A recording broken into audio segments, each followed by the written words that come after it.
All right, everyone, we're going to go back with another little test for today, and we're going to be going over the propane and how it works. See if it does better with Reflectix. So here's our starting points. I know you can't see it because it's backwards. 38 and 34 is inside the box.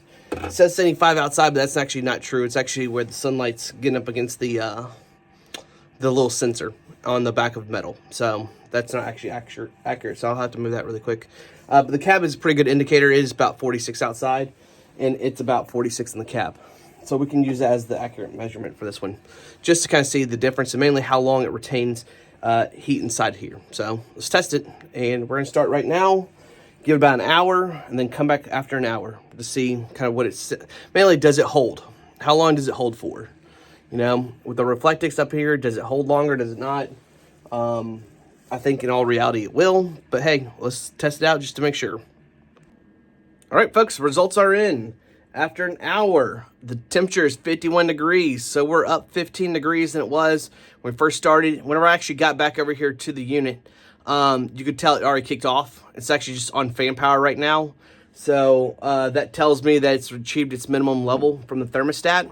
So I know at base level, I can be at 51 degrees minimum before it cuts out, which is good to know. It actually helps me out tremendously because there'll be less propane being burned up, which is a key thing, is conserving as much off-grid energy as possible. So good news. I want to see how long it will last in here with the Reflectix up. I think it'll be about the same exit rate as it was with anything else, because it's just got the aluminum here. It's just going to suck that thing out on the outside. Took a video last night too where you could see where the warmth of the inside of the cab was going to the exterior of the cab and keeping it from freezing, versus the normal side panels had ice covered on them too, which is kind of funny. So it's sucking the heat out here and transferred outside. So yeah, you gotta stop that immediately. So yeah, today I am staining boards upstairs in the garage, just trying to get all that kind of settled. The stain, I chose like a slate stain. The purpose of that is just to make sure it kind of blends in a little bit, but mainly to help coat it with a little bit of moisture barrier, so that way it doesn't have any issues coming out of it. So I had to put something on there. Just these white boards by themselves, I just feel like they're going to crumble eventually as time goes on. Didn't want to paint it because I don't know, I just don't like paint very much. Like a stain look a little bit better, even though it's not translucent, but you can still kind of see the wood texture in it. So I'm going to get back to painting today, and I've got to get these boards up here. I've got all the material cut. I just got to get the boards done, mount them in order to get to the next level. So we'll see. All right, guys, check in later. All right, everyone, checking out here. This 2 hours later, and it went from 50 degrees down to 45. So we lost 5 degrees in temperature over a 2-hour time period. So definitely insulation is working, people. Works out great. So what I may do is just get the stuff ready. Waiting on my paint to dry upstairs on those furring strips. My stain, when that gets done, I'll be able to go ahead and put them up here on the wall. So I should be able to knock out a bunch of these today, because I've got 4 of them. So maybe I can get this whole side done over here. I think I'm just going to go ahead. I've got that one connected down there at the bottom. I just got to disconnect it real quick. And then 1, 2, 3, 4. Yeah, you usually get 3 of those things up there, and then another one in the back to complete it. So yeah, good times. It's going by fast. Never is. Also, I got to shave. I'm looking very much rugged at the moment. So also too, I got some fairy lights. So I'm going to put those over here for just additional little under the cabinet lighting. And then as well as I've got these electrical spades. They're the nylon quick connects. So therefore I can actually figure out what size that they used here in the wall, because those right there is what I'm dealing with. So the little spade connector. So I'm just going to figure out those and get that done as well, so I can start getting some pre-wire done, figure out where I want to put those red lights at. So, all right, guys, we'll check back later. All right, everyone, just been testing out the new wire. See how it works. It does light up. The red light I've got up front for it. I'm just trying to figure out how I'm going to plan this out, and probably should not have poked this in here, so I'm going to have to cover that up with some reflective tape as well. I'm going to have these top 2, I think, come over the top of this insulation, and have the bottom 2 drop down to the bottom like a normal wire. And I'm just going to have them come out here for the moment.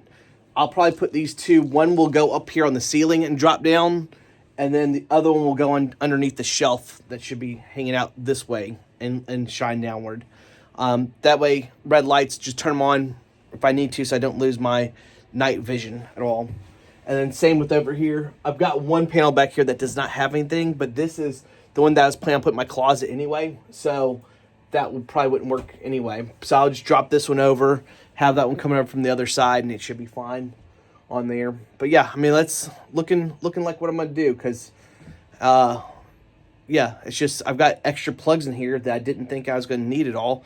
Plus two the side lights. I've also got another one up front here that I have as being that fluorescent light too. So once I get my other system in here, I'll have a lot more as far as lighting goes. This is just basic on battery lights. This has nothing to do with my solar system yet or anything else. I'm not quite sure. I'm probably gonna have two separate systems in here. One is a backup and one is a regular feeder line. But anyway, that's just to let you kind of know. But it's a process, kind of learning all this stuff. But I'm gonna make wire lines for the rest of the evening. Make wire looms, not looms. I don't know what you want to call them. Just extra wire plugs, so I can plug them in. That way I can have all my drops ready to go. But yeah, it's come along quite nicely. So let you guys know. Hello everyone, and we are back. So as you can tell right here, got a bunch of wiring harnesses that I will be hooking up with these quick connects over here against the wall to a bunch of these quick connects. Now when I get off of it, but here's one. So I'm gonna run two of these above and one of them underneath. That way I can have some lines run out here on the bottom part that can service a lot of the extra lights I'm gonna need. So I'm gonna do that over the next couple hours. Minutes, probably not gonna take, maybe like 30 minutes. And then I'm just waiting on my furring strips to finally dry. So that's my second coat on those, and I had to sand them out a little bit too. So all right guys, let's get started. Yeah, it always takes longer than I think it is. Anyway, got the wires ran from the bottom to the top for all of these. So I got 1, 2, 3 panels down this side. My only part that's holding me up is I accidentally stripped this one right here. So this kind of shows you what I'm doing is I'm putting a little quick release in here.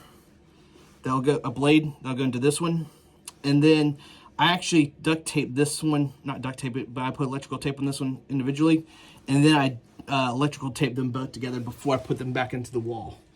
So it's double, and that way it'll hold a little bit more. But I'm running these upper ones above, and then I'm running these lower ones on the bottom, of course. And then on this side, 3 of the panels are done. So I'm just missing one panel on each side. That's it. And once I get that kind of done, then I should be finished with this part. And I'm going to go check out my boards really fast. So it's getting a little cold out here. Of course, I'm wearing sandals, listening to music, and it is 29 degrees outside and 41 inside the box. So I think these things are doing a little bit of something good. I feel they are. It could be just my imagination, but before, it seems like I had the same temperatures outside that I did inside. If you watch my previous videos, you'll probably confirm that too. If someone could look out that for me and research that and put it in the comments, that'd be great. But Reflectix is definitely not going to keep me alive at all. This is just part 1 of 3 or 4 parts. So, yeah. At least, if nothing else, I'll have a little bit of red light wiring in here. And I've already tested all of these too, which that's how I knew that this one wasn't working, is I test every single one of them using my little bulb. All it is this little thing. That's my light, by the way. But I just insert them in there, just to make sure they still work. Of course, the light switch is over there by the door. So yeah, check back in later. All right, everyone, I have got the boards sealed up there. There's my test one below. And now it is time to start melting these things. So probably just gonna prop it up on one side and drill into that side after I measured. Just using T-square right here, as well as the, actually, I don't know what we call this, the corner square. And then, of course, my little Sharpie pen to make sure I know where to drill at. And we're gonna use that spade one so that way I can go in there a little bit deeper than normal. So, time to start cutting. Well, everybody, here's what it kind of looks like now. So, I've got my cross bracing, which is my furring strips. They're not level. I'm on an incline number 1, and number 2, I haven't pulled out the leveling sticks, but I can easily just adjust those. That takes 2 seconds. But you can see that closed cell foam, it's going right up against that Reflectix. So therefore I should have a radiant barrier, and also the noise dampening. This is tremendously happening with this stuff, which is great. And then I'm going to come up here with another layer after all of this and cover kind of everything back up again. So, yeah, we'll have 3 different layers. Man, this one did not put in at all. There it goes. Pop in. May need some little minor adjustments with cutting, but I don't know. Actually, that looks pretty good. So it just needs to be pulled up a little bit. Yep, pulled up. Pull it up and it'll straighten itself out. So yeah, that's it. Looks good. You can definitely tell whenever I yell into it, it's not reflecting back much sound. So I'll let you guys know. All right, everyone, time to check in. And here it is. It's got 1, 2, and 3 layers on up. They are uneven beyond belief, but that's because I don't have my leveler out here. So I just quickly screwed them in just to kind of hold them up here. Just holding up foam, so it's not that hard. But yeah, it looks great so far. It seems to be holding them in quite well where they're cross-braced and stuff. And then I'm going to have another layer that's going to be on the other side of this as well. So that way, once I fully connect it, it should fully insulate that section right there. But looks good. And then, of course, this top part, I've got about another 6 inches or so up here that will be covered with some more foam. I'll just pop them up underneath this to help hold back the Reflectix a little bit. I've got enough of a pocket up here that I can do that. And then also I have the shelves that'll come out here and brace with it as well. So yeah, looks pretty decent so far. I've got one more board I can do, which will probably be down there, and build that one out. And then after I get everything in there, we got to test out to see how well this holds heat or not. It may not. Just maybe for noise dampening, but we'll see.